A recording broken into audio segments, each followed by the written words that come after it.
présentation de Willy Boy. Tell them Willy Boy is here.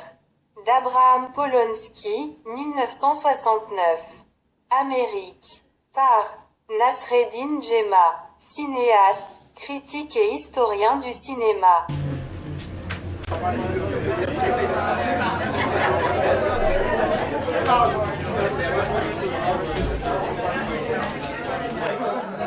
Bonjour messieurs, dames et bienvenue à mon émission consacrée au cinéma.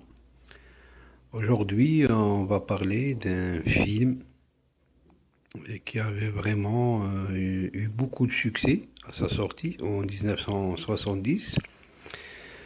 Il s'agit de Willy Boy d'Abraham Polonsky. Comme je disais, ce film est réalisé par une des victimes du macartisme.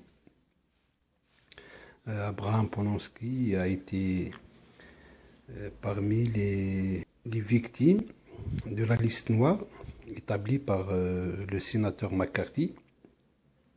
Bon, ça c'est une autre histoire. Revenons à Willy Boy. Bon, comme je disais, c'est un film pro-indien et anticolonialiste, interprété magnifiquement par Robert Black. Et dans le rôle du shérif, on trouve Robert Redford, qui dans ce film trouve l'un de ses meilleurs rôles au cinéma. L'histoire est très simple. On est en 1909 en Californie. Willy Boy, un Indien, devient hors la loi le jour où il tue le père de la jeune femme qu'il espère épouser, et tous deux prennent la fuite, poursuivis par une bande de chasseurs de primes menée par le shérif Christopher Cooper. Robert Redford. Le titre original, c'est Tell them Willy Boy is here. Abraham Polonsky, sorti en 1969, c'est-à-dire après presque 30 ans qu'il n'a pas réalisé de film.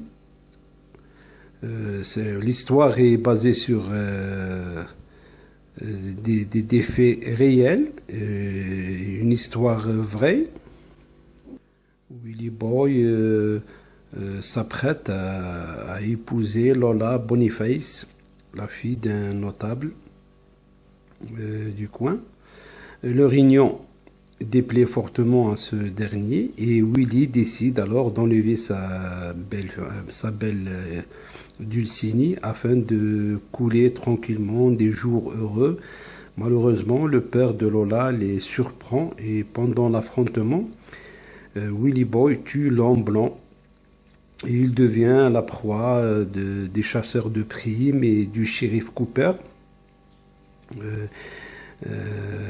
Dans une longue cavale à travers la Californie.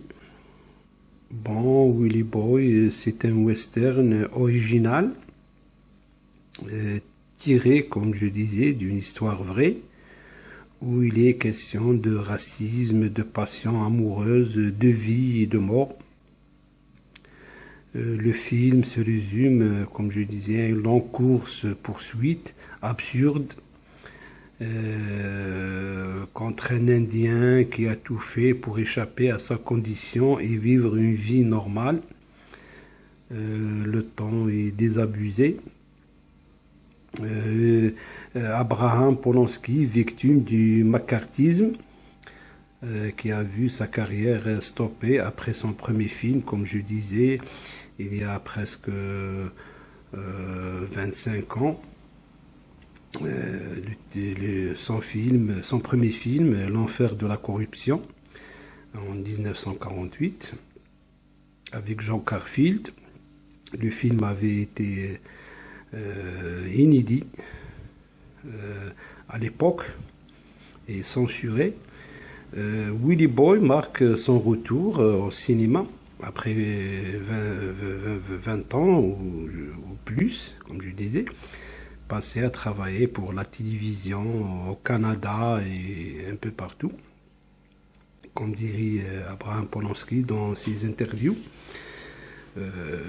Ce film est un peu comme une revanche contre cette liste noire et ce système macartiste de l'époque, ou encore une condamnation des valeurs américaines. Le film avait eu un gros succès. Ce film est vraiment un chef-d'œuvre et un grand western sur la légende de l'Indien Willy Boy, comme je disais, interprété brillamment par Robert Blake et Robert Redford. Tout baigne dans une ambiance de grande tension raciale, relations, sans oublier la photo signée Conrad Hall en cinémascope Technicolor, vraiment époustouflante, un décor naturel du Riverside, les mêmes lieux où l'action a été passée par le vrai Willy Boy en 1909. Le film est une le film est une formidable narration où les événements que l'on devine vont s'enchaîner inexorablement. Les scènes de combat sont filmées avec un sens magistral de la chorégraphie. Film tendu, dur, âpre, comme je disais, qui dénonce notamment le racisme des Blancs envers les Indiens, sans toutefois que ce soit un film à charge. On fait avec Willy Boy. Polonsky écorne sérieusement le mythe américain ainsi que celui du western. Les personnages principaux ont tout quelque chose à se reprocher et sont tout ambivalents, et surtout la figure du cow-boy héroïque, comme le personnage de shérif incarné par Robert Redford, même si ce dernier est l'un des seuls à conserver jusqu'au bout une part d'humanité. Et comme je disais, Abraham Polonsky, victime de la chasse aux sorciers à l'époque, il était très à gauche, c'est-à-dire un communiste. Et l'histoire de ce film, c'est comme une sorte d'un réquisitoire contre l'oppression et le colonialisme, et contre la guerre du Vietnam à l'époque, menée par le président Nixon. D'ailleurs, le film a été inédit pendant plusieurs années. Il faut souligner aussi la prestation de Katharine Ross, belle et resplendissante en indienne, qui a dû faire des séances de plusieurs répétitions pour obtenir ce rôle, titre. Susan Clark aussi, Barry Sullivan et tout le reste du casting, tout remarquable.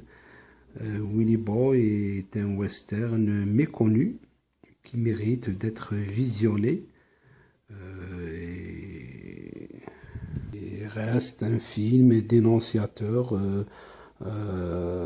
contre l'oppression des Indiens et le colonialisme et le racisme. Bon, en résumé, le film d'Abraham Polonsky aborde le délicat problème des réserves indiennes. Cet aspect de l'histoire des États-Unis d'Amérique n'avait pas été traité de manière aussi abrupte depuis le film d'Alain Crosland, Massacre, ou l'autre de Soldat Bleu, ma mémoire est bonne.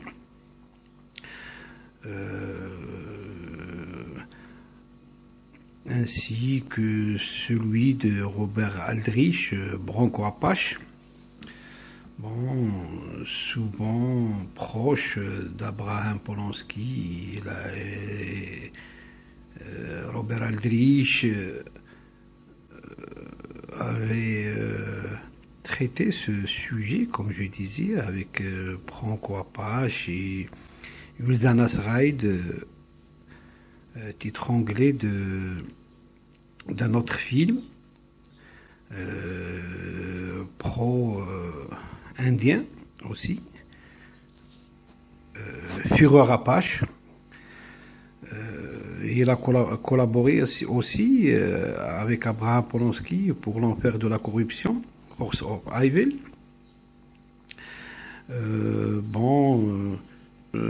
Dans une vision dépouillée et concentrée, mais néanmoins trouée de détails réalistes qui sont souvent fulgurants. Le film d'Abraham Polonsky dénonce, comme je disais, avec netteté extraordinaire, le destin terrible d'une partie de l'histoire américaine. Et en son dialogue ultime,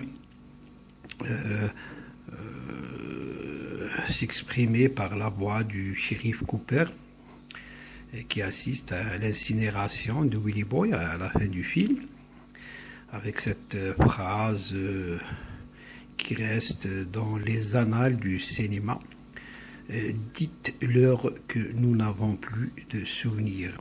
Cette phrase rappelle de façon paradoxale celle célèbre de L'homme qui tua Liberty Valance de Jean Ford, où il est annoncé que dans l'Ouest américain, c'est la légende qu'on publie et non la réalité. Jean Ford se situe à l'intérieur du mythe, et comme disait Polonsky, et moi je l'observe de l'extérieur. Abraham Polonsky avait vraiment le sens de l'humour et ça se voit dans ses interviews à l'époque réalisées par Bertrand Tavernier. Il était vraiment un grand homme. Voilà tout. Alors, il ne me reste qu'à vous souhaiter bonne vision et au revoir et à la prochaine.